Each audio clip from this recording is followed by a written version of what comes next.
ए सी बराबर 70 अंश। फिर आपको क्या दिया हुआ है, कोण बी बराबर 60 अंश, तो यहाँ पे लिख देंगे कोण बी बराबर 60 अंश। ठीक है, यह दो चीजें आपको दी हुई हैं। अब देखिए आपको करना क्या है, यहाँ पे देखिए जो कोण बी दिया हुआ है तो कोण बी और कोण डी क्या होगा, बराबर होंगे, क्योंकि यह क्या है, सम्मुख कोण है। तो यहाँ पे हम लिख सकते हैं समांतर चतुर्भुज ए बी सी डी में, यहाँ पे लिखेंगे समांतर चतुर्भुज, समांतर चतुर्भुज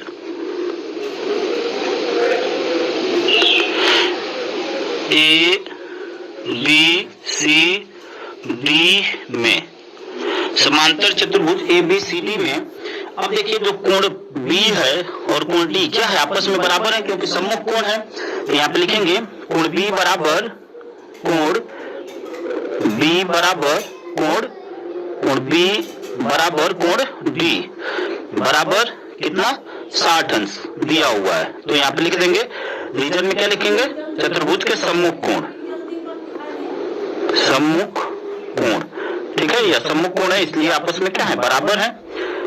अब देखिए स्टूडेंट, आपसे बोला हुआ है पहले तो कोण डी निकालना था, तो कोण डी यहाँ पे निकल गया, एक आंसर आपका यहाँ पे हो गया। ठीक है, कोण डी निकालना था तो कोण डी आ गया, कोण डी का मान 60 अंश आ गया, पहला आंसर यहाँ पे हो गया। दूसरा आपसे कह रहा है कि सी ए डी निकालना है। ठीक है, सी ए डी निकालना यानी यह कोण आपको ज्ञात करना है। ठीक है, यहाँ पे कोण डी पूछ रहा था, तो कोण डी आपका कितना हो गया, 60 अंश हो गया। ठीक है, अब यह कोण निकालना, देखिए इस कोण को निकालने के लिए स्टूडेंट्स हम क्या कर सकते हैं कि यदि देखिए यह ए बी और सी डी, ठीक है, ए बी या यहाँ पे ए डी और बी सी दो पैरेलल लाइनें हैं और ए सी लाइन उसको कट करती है, तो हम कह सकते हैं कि यह कोण और यह कोण आपस में क्या होगा, बराबर होगा। ठीक है, यह दोनों कोण क्या होंगे, आपस में बराबर होंगे, क्योंकि एक अंतर अंतः कोण बना रहे हैं, तो जितना यह कोण होगा उतना यह कोण होगा। ठीक है, अब जब यह कोण पता चल जाएगा, यह कोण पता चल जाएगा, तो इस कोण से हम निकाल सकते हैं त्रिभुज के तीनों कोणों के योग से। अब यहाँ पे हम क्या लिखेंगे, यहाँ पे देखिए ए डी समांतर बी सी, ठीक है, लिखेंगे क्योंकि ए डी समांतर बी सी तथा ए सी तिर्यक रेखा है, तथा ए सी तिर्यक रेखा है, ए सी तिर्यक रेखा है।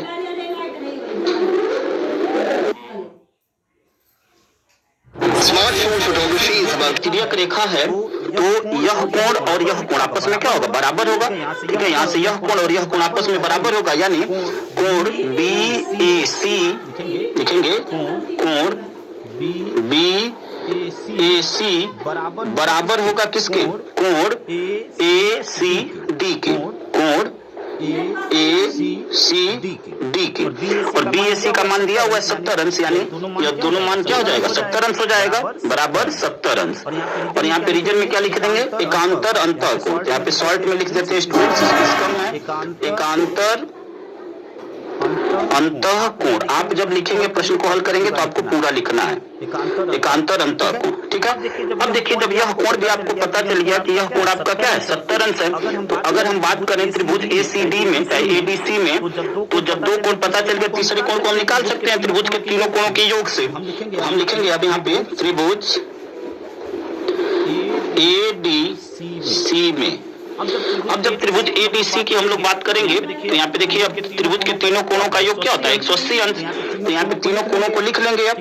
ठीक है, तो अब यहाँ पे देखिए सी ए डी यहाँ पे लिखेंगे, कोण सी ए डी प्लस कोण ए सी डी, कोण ए सी डी प्लस कोण ए डी सी प्लस कोण ए डी सी बराबर 180 अंश।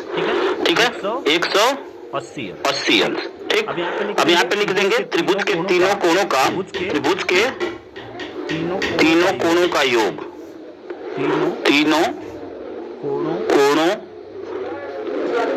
का योग। ठीक है, त्रिभुज के तीनों कोणों का योग 180 अंश होता है। अब देखिए यहाँ पे अब एक एक कोण का मान रख देंगे। तो देखिए जो बीच में है उसी को आपको ज्ञात, यहाँ पे कोण CAD, हम लोग ADC की बात कर रहे हैं त्रिभुज में, तो यह कोण ज्ञात करना है, यानी कोण A ऊपर वाला यह ज्ञात करना है, तो इसको एजीटी छोड़ेंगे, ठीक है। तो कोण CAD ज्ञात करना है, तो इसको एजीटी। कोण ACD का मान यहाँ पे क्या है 70 अंश, तो यहाँ पे लिखेंगे 70 अंश प्लस ADC का मान, ठीक है, ADC यानी कोण D की बात करें, कोण D कितना है 60 अंश, तो यहाँ पे क्या लिख देंगे 60 अंश बराबर 180 अंश, ठीक है स्टूडेंट्स। अब यहाँ से कोण CAD का मान निकालेंगे, तो अब यहाँ पे क्या हो जाएगा, कोण CAD बराबर क्या हो जाएगा 180 अंश माइनस, यह दोनों ऐड हो जाएगा 7 और 6 13, पक्षांतर कर देंगे तो माइनस हो जाएगा, ठीक है ना। तो 7 6 13 130 हो गया। अब 180 में से 130 जाएगा तो क्या आ जाएगा 50 आ जाएगा, ठीक है। तो कोण CAD का मान कितना आ जाएगा 50 अंश, ठीक है स्टूडेंट्स। और यही आपका क्या हो जाएगा आंसर हो जाएगा, यही आपका आंसर हो जाएगा। कोण CAD एक आंसर आपका ऊपर यहाँ पे है।